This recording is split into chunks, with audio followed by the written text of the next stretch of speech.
नमस्कार दोस्तों। मैं रवि स्टडी में आपका स्वागत करता हूं।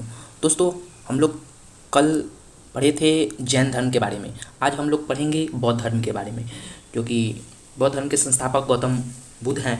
गौतम बुद्ध को लाइट ऑफ एशिया कहा जाता है। जैसे कि आप लोग जानते हैं, गौतम बुद्ध को क्या कहा जाता है? लाइट ऑफ एशिया कहा जाता है। तो गौतम बुद्ध के बचपन का क्या नाम है? गौतम बुद्ध का बचपन का नाम सिद्धार्थ है। जैसा कि हम लोग कल पढ़े थे जैन धर्म के बारे में, भगवान महावीर स्वामी के बारे में, तो भगवान महावीर स्वामी का पिता का नाम क्या रहता है? सिद्धार्थ रहता है। वहाँ हम लोग पढ़े हुए हैं।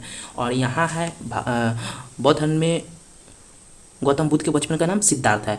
भगवान महावीर स्वामी के बचपन का क्या नाम है? वर्धमान था। ठीक है दोस्तों, ये हम कल पढ़े हुए हैं।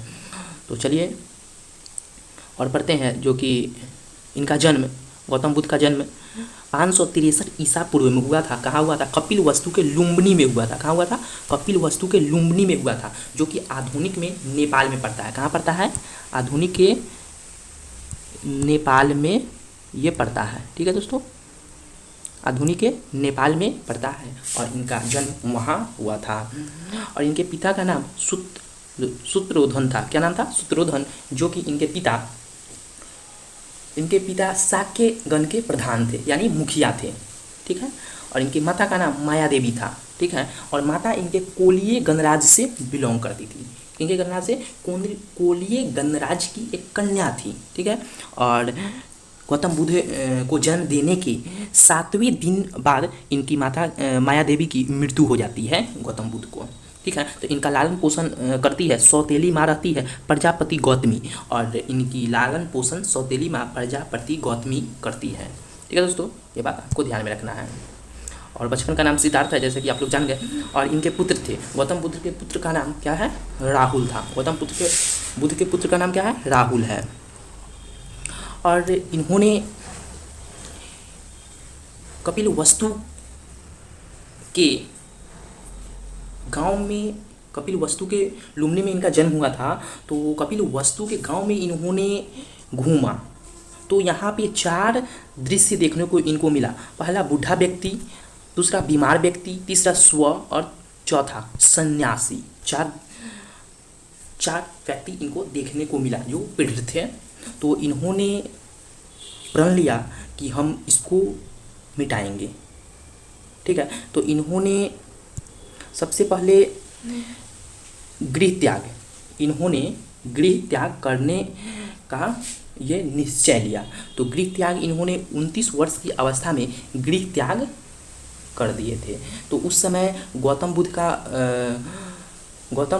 का विवाह हो चुका था। तो गौतम बुद्ध के पत्नी का नाम क्या है? यशोधरा है, जो कि 16 वर्ष में इनका विवाह हो चुका। इनके साथ यशोधरा के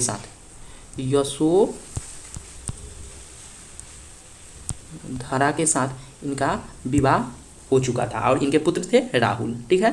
तो इन्होंने 29 वर्ष की अवस्था में गृह त्याग किया। ठीक है। और बौद्ध धर्म में गृह त्यागने को क्या कहते हैं? महाभिर्षनिकर्मण कहा जाता है। ये बार बार एग्जाम में पूछ दिए जाते हैं, तो ये आपको ध्यान रखना है, बहुत वेरी इंपॉर्टेंट है ये।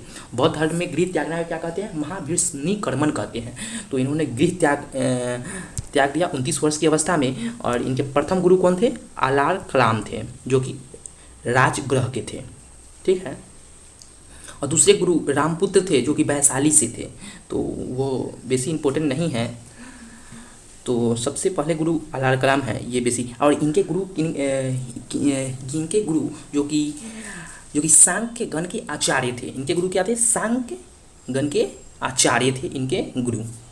यह बात आपको ध्यान में रखना है। तो उन्होंने 29 वर्ष की अवस्था में ज्ञान प्राप्ति के लिए निकल पड़ा। तो उन्होंने 35 वर्ष की अवस्था में वैशाख की पूर्णिमा की रात में निरंजना नदी, जो कि अभी फाल्गु नदी के नाम से विख्यात है, उनका उस निरंजना नदी के नाम फाल्गु नदी हो चुका है। तो नदी के किनारे पीपल के वृक्ष के नीचे बोध गया, जो कि बिहार में पड़ता है, यहाँ पे इनको ज्ञान की प्राप्ति हो चुकी है। कितने वर्ष में? 6 वर्षों में इनकी ज्ञान की प्राप्ति हो चुकी। और भगवान महावीर स्वामी को 12 वर्षों में ज्ञान की प्राप्ति हो चुकी। ठीक है, ये बात आपको ध्यान में रखना है। तो इनको 6 वर्ष में ज्ञान की प्राप्ति हो जाती है। कहाँ पे? बोधगया में। बोधगया में दोस्तों एक मूर्ति, इनका गौतम बुद्ध का 80 फुट का मूर्ति बना हुआ है, जो कि बहुत भयंकर है। ठीक है, जो बोध गया में बना हुआ है, आप लोग देख सकते हैं जाकर। क्योंकि ज्ञान की प्राप्ति हो गई तो इनको ज्ञान की प्राप्ति के बाद तब ये गौतम थे तो गौतम से बुद्ध कहा जाने लगा, गौतम बुद्ध। ठीक है, ये बात आपको ध्यान में रखना है। नेक्स्ट है प्रथम उपदेश, जो कि ज्ञान की प्राप्ति होने के बाद ये प्रथम उपदेश दिए थे सारनाथ में, जिसे सारनाथ को ऋषि पतनम भी बोला जाता है। ठीक है दोस्तों, सारनाथ को क्या बोला जाता है? ऋषि पतनम बोला जाता है, जो कि वहाँ पे ये पहला उपदेश देते हैं। और प्रथम उपदेश को बौद्ध धर्म में क्या कहा जाता है? धर्म चक्र प्रवर्तन। ठीक है, ये बार बार एग्जाम में धर्म चक्र प्रवर्तन पूछ दिए जाते हैं, तो ये आपको ध्यान में रखना है। ठीक है, बौद्ध धर्म में क्या कहा जाता है? धर्म चक्र प्रवर्तन कहा जाता है। और ये पहला उपदेश किस भाषा में दिए थे? पाली भाषा में दिए थे। किस भाषा में दिए थे?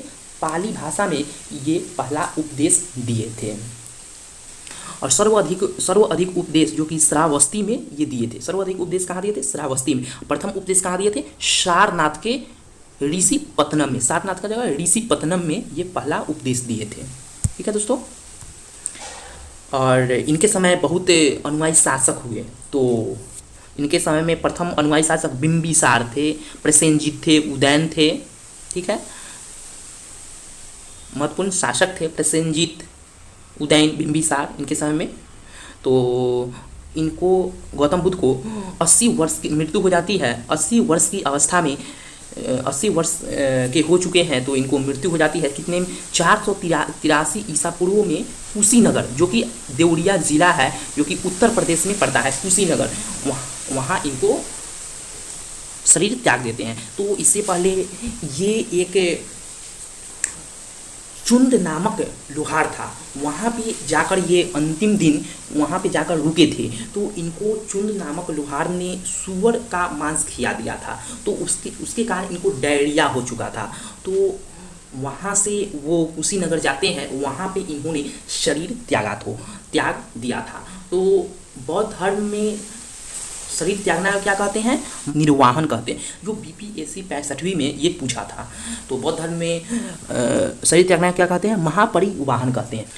तो आपके एग्जाम में ये भी पूछ सकता है कि गौतम बुद्ध द्वारा अपने धर्म में दीक्षित किया जाने वाला अंतिम व्यक्ति कौन था? तो सुभद्र था। क्या था नाम था?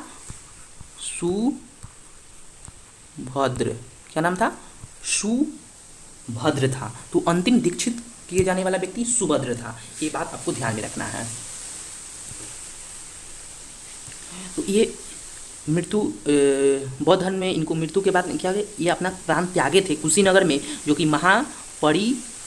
महापरिनिर्वाहन कहा जाता है। ठीक है, तो बौद्ध धर्म में 3 पीटक हुए हैं।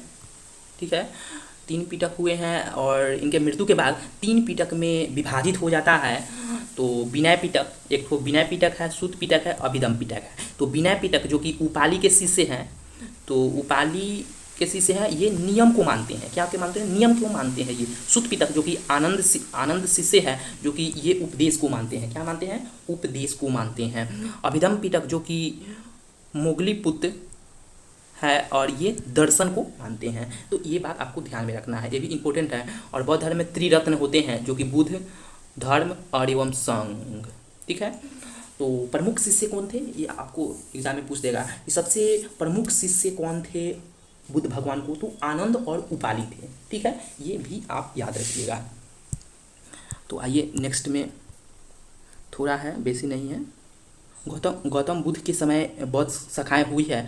तो कौन कौन बौद्ध शाखा हुई है, आइए हम पढ़ते हैं। तो प्रथम बौद्ध संगीति जो कि 483 ईस्वी में हुआ है। 483 ईस्वी में क्या हुआ था? गौतम बुद्ध अपने शरीर त्यागे थे। ठीक है, तो 483 ईस्वी में स्थान था राजगृह और शासन कर रहे थे अजातशत्रु। तो इनके समय में, अजातशत्रु के समय में प्रथम बौद्ध संगीति का आयोजन हुआ था। दूसरा जो कि 383 ईस्वी ईसा पूर्व में हुआ था, जो कि वैशाली ज़िले में हुआ था, जो कि इनका शासनकाल कालाशोक कर रहे थे। तीसरा बौद्ध संगीति जो कि 255 ईसा पूर्व में हुआ था, जो कि पाटलिपुत्र में, और यहाँ के शासनकाल कौन शासक थे? अशोक थे। चौथा बौद्ध संगीति जो कि प्रथम ईस्वी शताब्दी, जो कि स्थान कुंडल वन था और शासन कर रहे थे कनिष्क। कनिष्क राजा वो शासन कर रहे थे। ठीक है दोस्तों, ये आपको याद रखना है। नेक्स्ट है चतुर्थ बौद्ध संगीति के बाद बौद्ध धर्म को दो भागों में बांट दिया जाता है। इसी बौद्ध संगीति के बाद बौद्ध धर्म को दो भागों में बांट दिया जाता है। पहला हीनयान, दूसरा महायान। ठीक है, ये आपको ध्यान में रखना है। नेक्स्ट है बुद्ध ने शारीरिक दुखों के संबंध में चार आर्य सत्य का उपदेश दिए हैं। कौन कौन है आर्य सत्य? आइए पढ़ते हैं। तो पहला दुख, दूसरा दुख समुदाय, तीसरा दुख निरोध, चौथा दुख निरोधगामी। ठीक है, तो इसी से जुड़े एक इन्होंने अष्टांगिक मार्ग बताया है। तो आइए पढ़ते हैं। इन शारीरिक दुखों से मुक्त हेतु बुद्ध ने अष्टांगिक मार्गों का बात कही है। कौन कौन है? साम्यक दृष्टि, साम्यक कल्प, साम्यक वाणी, साम्यक कर्मठ, साम्यक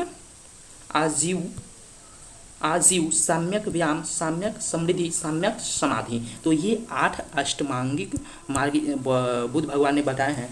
तो ये आप लोग याद रखिएगा। फिर मिलते हैं कल नेक्स्ट वीडियो में। तब तक ले जय हिंद, जय भारत।